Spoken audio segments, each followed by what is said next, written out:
Making their way into that schoolhouse at a rapid pace. It's amazing they all fit in there. It must be magic.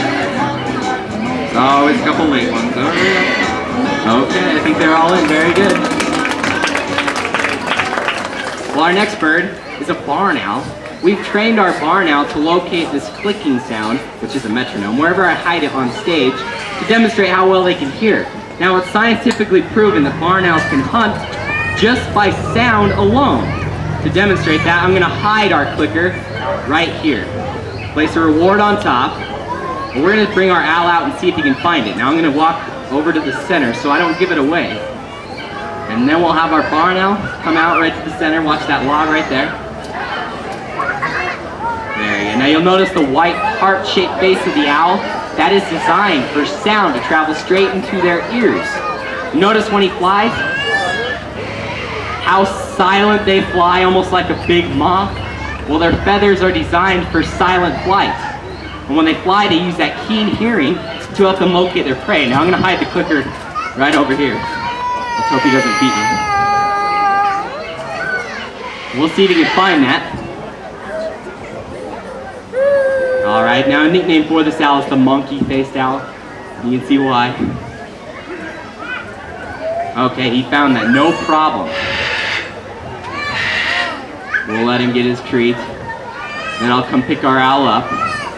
Right over here. Okay, very good.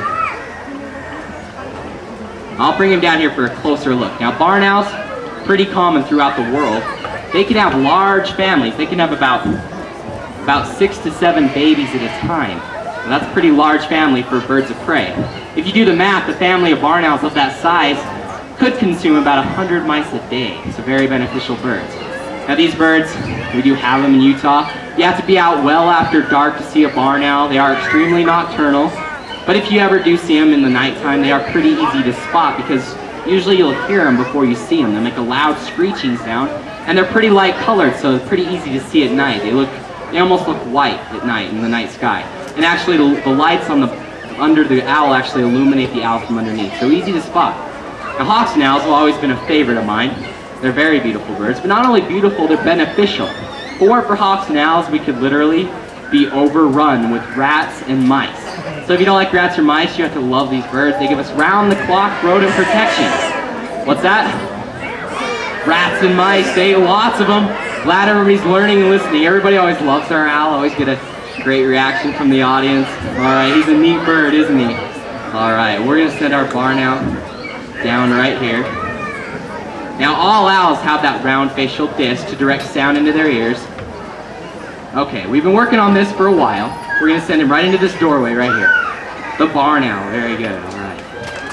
If you want to see another owl, how about a larger owl? How about the largest owl in the world? All right, we're going to show you a Eurasian eagle owl. He'll be coming from behind the audience. Watch right back over here. He's on his way. From Europe and Asia, the largest owl in the world. Now you kids that have seen the movie Harry Potter, you would have seen a lot of these owls in the making of those movies. Very popular birds.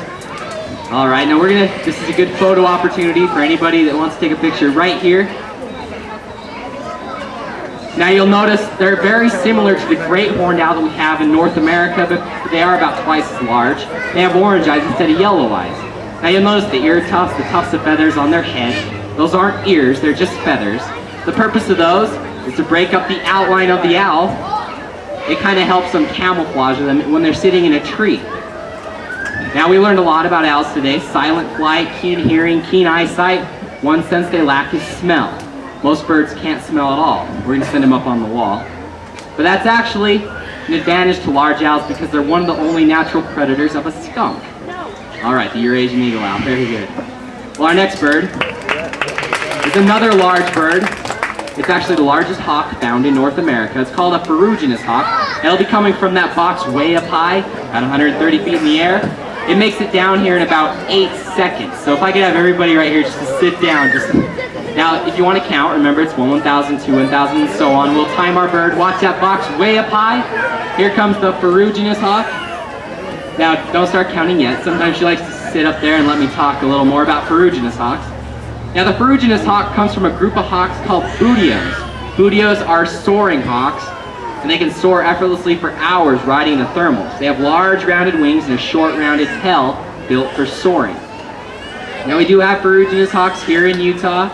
If you've ever seen those large hawks making those lazy circles in the sky, most likely a red-tailed hawk. That was our very first hawk in the show. They are most common, but you will see ferruginous hawks out towards the West Desert area, Tooele, Grantsville. There's a lot of them out there. They have been declining in number because a lot of times they'll actually nest on the ground. That poses a problem for them because they're highly sensitive to disturbance. And anybody with four-wheelers or mountain bikers or even predators get near the nest, they'll actually desert the nest. So they have been declining in number, but they will protect their nest. They've been known to defend their nest of predators as large as coyotes, so pretty fierce. We're going to do a little trick here. I'm going to hide from our hawk. Now, you'd probably think this is silly, but it's not. What if this bird was in the wild and there was a rabbit hopping out there? That rabbit's not going to stay out there all day. He'd miss his opportunity for a meal. But when I come back out here, he might give it a second. He might think twice about getting his reward. We'll see how this works. Perfectly well trained. This is always my favorite part of the show, when the birds do what you train them to do. And as you can see, I have complete control of the situation. We'll give her just a second. Sometimes you have to be patient with the birds because the birds are, that's a free flight bird show, the birds are free and they can do whatever they want. So you can't force the birds to do anything that they don't want to do. And I would go on with our next bird, but that bird's not a predator. And this bird is. That would be a real show. Who wants to go on with our next bird? You guys are sick. I'll just give her a second. Now these birds mostly hunt rodents like ground squirrels. They will hunt jackrabbits. These birds have been known to be able to swallow a ground squirrel whole. But this bird is a female. With birds of prey, females are a third larger than the males. So quite a bit larger than the males. But not near the size of an eagle.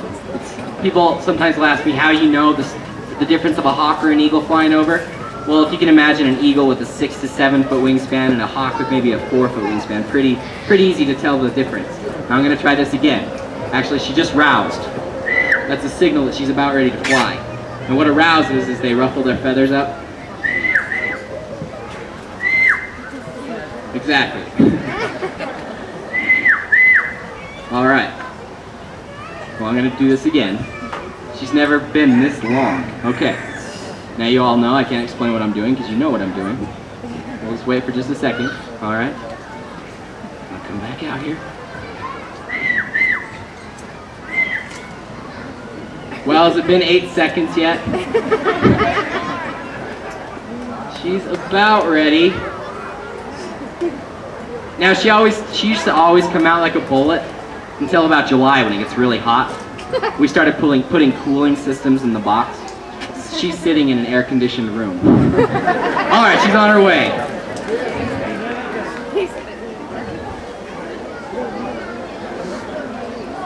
Whoa! Probably glad I caught her, huh?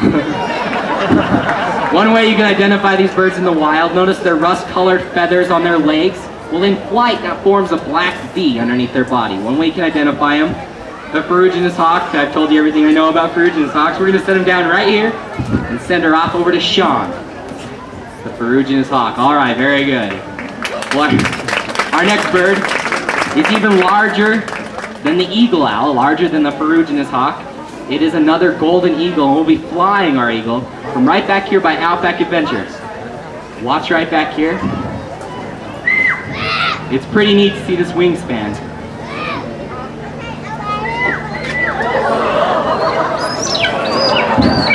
The golden eagle, as I said, we do have them in Utah, quite common. Now one thing interesting about eagles is they are very loyal birds. They'll pick one mate and stay with that mate their entire lifetime.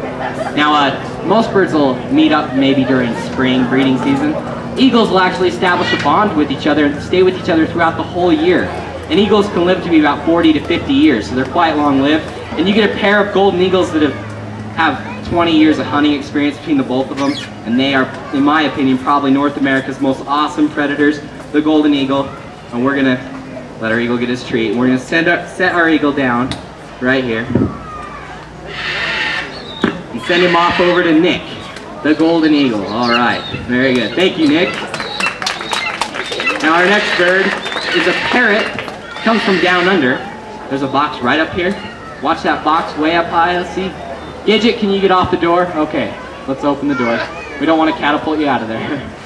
Show everybody why it's so much fun to be a bird. Wouldn't it be fun to fly? Just circle around and in for a perfect landing. Gidget, our sulfur-crested cockatoo from Australia. Now, a gentleman was in the zoo about a couple summers ago. He lived in Australia. Now, he worked at a local supermarket in Australia, and they kept getting flat tires in the parking lot. They finally found out the culprit. It was cockatoos. They're so intelligent, they learned how to twist the knob off the tire and press on the valve to cool them off on hot summer days. Very intelligent birds. Now, if you get a chance to go to our Outback adventure right up there, you can get up close and personal with Australia's beautiful birds, learn all about the outback of Australia. You can even feed the birds out of your hands, so don't miss it here at Utah's Hogle Zoo, Outback Adventure, and we will send Gidget back inside. So our next bird is the only other species of eagle that we have in North America, the emblem of America. Here's Sean with Liberty, our bald eagle. Now Liberty was injured in the wild. She flew onto a power pole in Montana, and she touched 2 wires with her right wing, which grounded her and caused a severe electrical shock. Well, how sad this bird was injured just by landing on a man-made obstacle. You know, everywhere I go, I see wires, fences, and highways. And these obstacles can be very dangerous and often deadly to wildlife. Well, all of us here at Utah's Hogle Zoo are concerned about our planet, and we're dedicated to the preservation of all species and to education. Right now, we're going to bring out the swiftest creature in the world, a peregrine falcon. The peregrine falcon can dive up to speeds of over 200 miles an hour. With new technology, some people are saying 300 miles an hour. Well, the peregrine falcon became an endangered species due to a chemical pesticide called DDT. And DDT affected many species, including the white pelican, the osprey, the bald eagle, and many others. Well, as our population grows, our demands on the environment just continue to increase. Already half of the tropical rainforests of the world have been destroyed. And what's so sad about that is over half of all the birds and animals in the world live in the rainforest. Well, as you walk around the zoo today and notice the different variety of species on display, you'll realize that our world's a pretty special place. And we need to remember that we don't live here all alone. Well, luckily, humans are the only species that have the ability to do a better job, correct our mistakes, and take care of our planet. We should all strive to make conservation a part of our daily routine. If we're losing any one species to extinction, it's kind of like losing a part of ourselves. Can you imagine losing the bald eagle to extinction? Losing the bald eagle would have been like losing a part of America. Well, finally we were able to ban DDT, and today over 6,000 peregrine falcons have been bred and released back into the wild. And it appears that the peregrine falcon and the bald eagle have both made a full recovery. Isn't that great?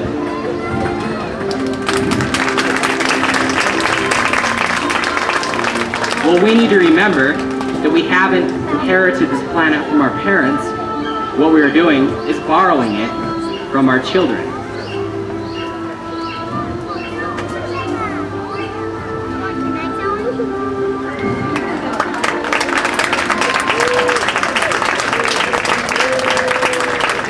We hope you enjoyed the World of Flight Bird Show. I would like to introduce the people that made this show possible: Sean Bailey